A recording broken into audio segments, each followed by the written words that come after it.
کیا آپ کے بچے کو روزمرہ کے کام کرنے میں مشکل محسوس ہوتی ہے؟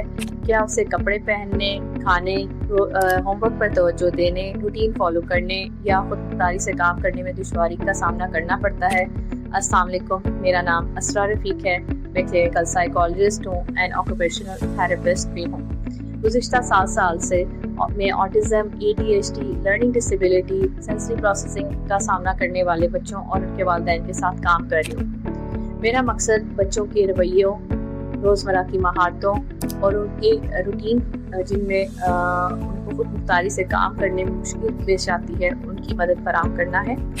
اس کے ساتھ ساتھ میں پیرنٹس کو بھی پریکٹیکل گائیڈنس کے ذریعے ایسی یوزفل ٹپس فراہم کرتی ہوں جو کہ وہ گھر پہ استعمال کر سکتے ہیں۔ اگر آپ اپنے بچوں کی نشوونما رویوں کے مسائل اور روزمرہ کی مہارتوں میں کے مسائل کی وجہ سے پریشان ہیں تو ہم مل کر ان چیلنجز پر کام کر سکتے ہیں اور آپ کے بچے کی بہتر زندگی اور خود مختاری کی طرف ایک قدم بڑھا سکتے ہیں۔